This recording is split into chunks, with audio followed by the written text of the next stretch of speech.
শুভ সকাল বন্ধুরা, নতুন একটা ভিডিওর সাথে পূজাস ব্লগে তোমাদের অনেক অনেক স্বাগত, অনেক অনেক ভালোবাসা।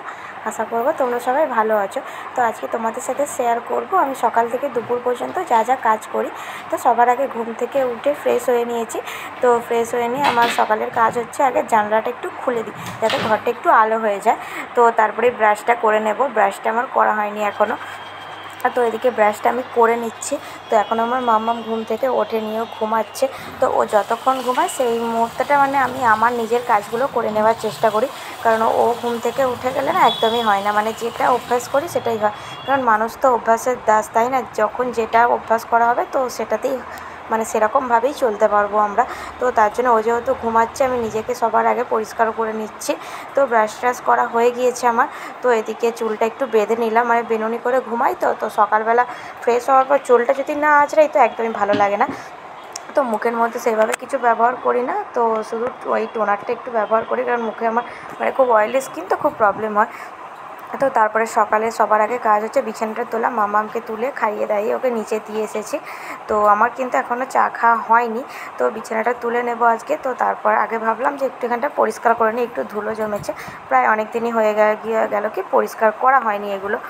একটু টাইম পেলে না এগুলো পরিষ্কার করা হয়ে যায়। তো সকালবেলাটা না একদমই টাইম হয় না, কারণ আমার ঘুম থেকে উঠতেই 7:30-8টা বেজে যায়, এর আগে উঠতে পারি না।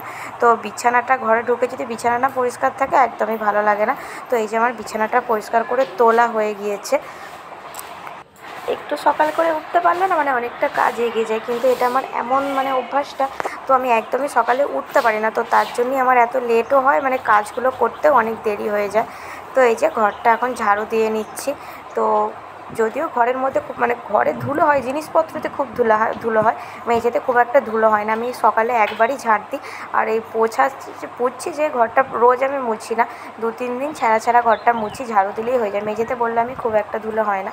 তো তারপরে ছাদে চলে এলাম। ছাদে এসে সবার আগে আমি গাছগুলো একটু জল দিয়ে দিচ্ছি।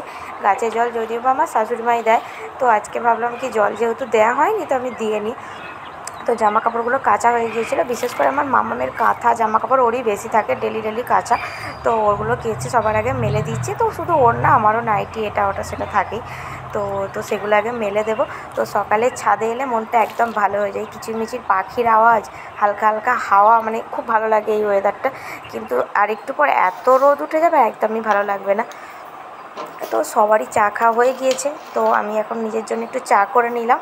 তো চাটা না খেলে সকালের মেজাজটা ঠিক হয় না। কাজ টাজ করে নিয়েছি, তো এখন চাটা খেয়ে নিচ্ছি আমি। আর এদিকে টিভি চলছে, টিভি দেখতে দেখতে আমার চা খাওয়ার একটা অভ্যাস হয়ে গেছে। তো টিভি দেখতে দেখতে চাটা আমি খেয়ে নিচ্ছি। আর বাইরে আমার মাম্মাম দুষ্টুমি করছে, শাশুড়ি মা ওইদিকে সবজিটা কেটে দিচ্ছে। তো তারপরে একটুখানি পরে রান্নাটা বসিয়ে দেবো। তো আজকে রান্না হচ্ছে ডাঁটা, আলু, বেগুন, করলা আর বড়ি দিয়ে একটা তরকারি হবে, তেতো তেতো তরকারি হবে একটা, আর পটল ভাজা হবে। তো ব্যাস, এর বেশি আর কিছু রান্না হবে না আজকে, কারণ আজকে হচ্ছে বৃহস্পতিবার। তো বৃহস্পতিবার আমাদের বাড়িতে নিরামিষ হয়। তো রান্নাটা আমি করে নিই। তো আশা করছি তোমাদের ভিডিওটা ভালো লাগবে। তো চলো তোমরা দেখতে থাকো।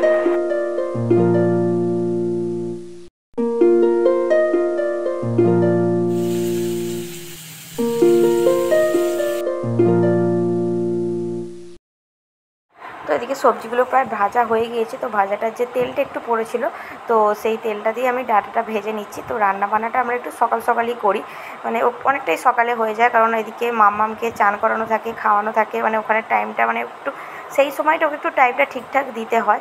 তো তার জন্যই, আর এদিকে আমি মশলাটা করতে ভুলে গিয়েছিলাম। তো তার জন্যই রান্না করতে করতেই মশলাটা করে ঝটপট করে মশলাটা দিয়ে একটু কষিয়ে নিয়ে তারপরে জল ঢেলে দেবো আমি। তো একটু তেতোই তরকারিটা করছি, যা গরম পড়েছে। আমি যদিও তেতো খেতে একদমই ভালোবাসি না, কিন্তু তরকারিটা খুব একটা তেতো হয়নি। তো এই দেখো ফুটেই গেছে তরকারিটা। বড়ি এবার সবজিগুলো আমি আস্তে আস্তে দিয়ে দেবো, কিছুক্ষণ ফুটলেই নামিয়ে নেব। খুব একটা ঝোলঝোলও রাখবো না, আবার খুব একটা যে মাখো করে ফেলবো সেরকমও না। তো এদিকে মোটামুটি তরকারি হয়ে গিয়েছে, ভাতটাও হয়ে গিয়েছে। ভাতটা আমি কাত করে দিচ্ছি, কিন্তু এই কাজটা হচ্ছে সবথেকে কঠিন কাজ, আমি এখনও ভালোভাবে শিখে উঠতে পারিনি। তো তারপর রান্নাঘরটা পরিষ্কার করে নেবো। রান্নাঘর ক্লিন না করলে তো একদমই ভালো লাগে না। তো রান্নাঘরটা ক্লিন করে মাম্মামকে খাইয়ে তারপর আমি স্নানে যাব। তো মোটামুটি সকাল থেকে এই দুপুর পর্যন্ত কাজ মোটামুটি কমপ্লিট, মানে দুপুরের খাওয়া দাওয়ার আগে পর্যন্ত কাজ কমপ্লিট। তো তারপরে নিজে পরিষ্কার হতে হবে, নিজে স্নান করে নিয়েছি, তো স্নান করে এবার নিজে একটু সাজুগুজু করব। সাজুগুজু মানে কি, বাড়িতে আমি নর্মালি থাকি, মানে বাড়ির বউরা তো নর্মালভাবেই থাকে। তো এই যে একটা টিপ পরে নেব, সিঁদুর একটু, ব্যাস। তো এতেই এনাফ, এর থেকে বেশি কিছু সাজুগুজু করব না। তো চলো, তোমাদের ভিডিওটা কেমন লাগলো অবশ্যই জানিও। মোটামুটি যতটুকু পেরেছি তো ততটুকু তোমাদের সাথে শেয়ার করার চেষ্টা করেছি আমি। তো তবুও ভিডিওটা কেমন লাগলো অবশ্যই জানিও। ভিডিওটা ভালো লাগলে চ্যানেলটা আমার সাবস্ক্রাইব করে দিও, অবশ্যই তো লাইক কমেন্ট শেয়ার করোই। তো চলো, আজকের মতো টাটা, বাই বাই। তোমরা সবাই ভালো থেকো, সুস্থ থেকো। নতুন একটা ভিডিওর সাথে আবার আসবো।